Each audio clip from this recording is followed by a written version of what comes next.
Every year, for 12 hours, all crime is legal. No police, no consequences, no mercy. You've seen it in the Purge. You've watched it escalate in the Purge anarchy. And by the first Purge,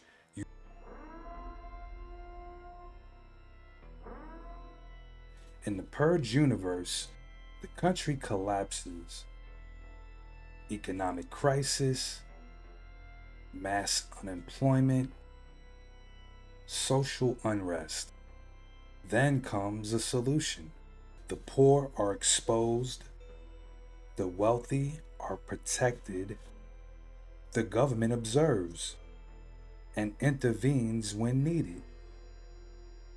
And here's the twist that hits different once you watch it.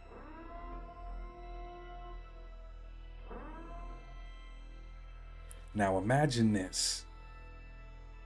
There was a time in American history where violence wasn't just allowed, it was expected, where entire communities were told, without being told, you're not protected tonight. No sirens, no official announcement, but everyone knew when it was time to run.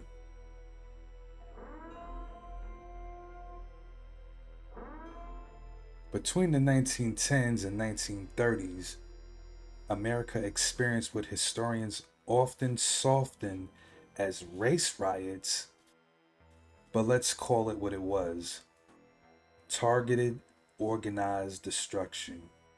During the period known as the Red Summer of 1919, dozens of black communities were attacked across the country.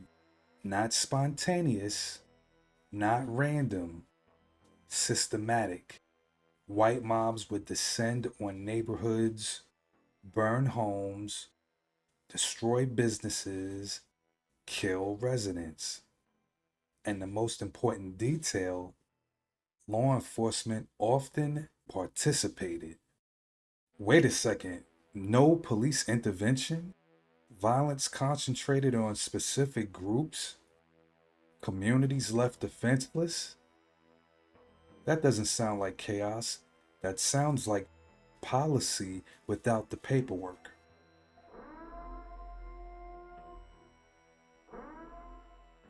Then comes the most chilling parallels of all: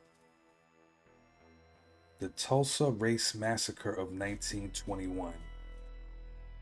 Thriving black community known as Black Wall Street, destroyed in less than 24 hours. Airplanes dropped incendiary devices, businesses burned to the ground, hundreds killed.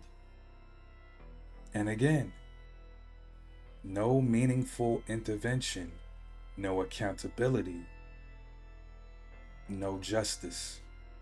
In the Purge, the siren signals when violence begins.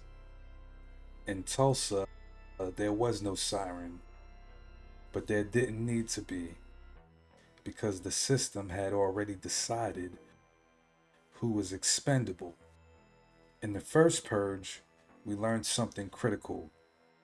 People didn't naturally want to kill, so the government forced the outcome.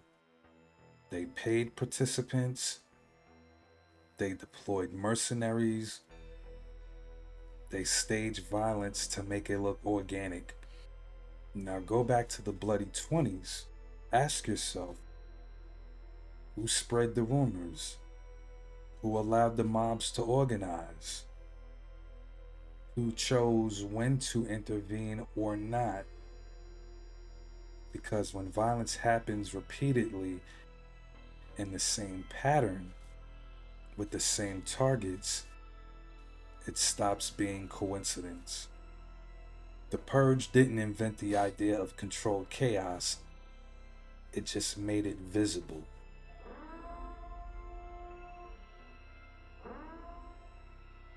The scariest part of the Purge isn't the masks or the weapons It's the legitimacy.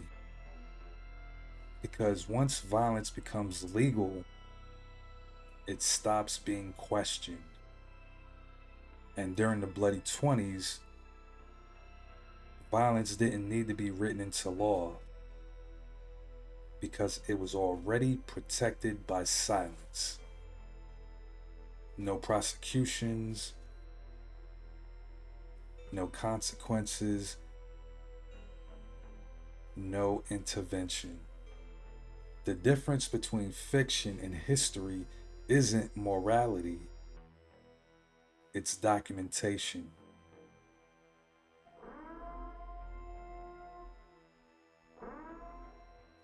So, why does The Purge resonate across generations? Why do younger viewers feel it, even though they don't know the history?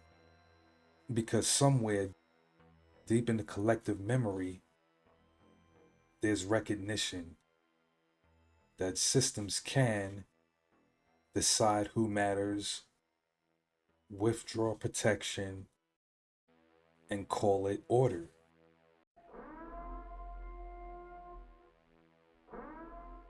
The Purge asks, what would happen if all crime were legal? History answers, it depends on who the law chose to protect. Because the truth is, America didn't need a 28th Amendment. It just needed moments where the rules stopped applying equally. Stop watching the movie, start watching the pattern. If you like content like this, please like, subscribe, comment, and hit that notification bell.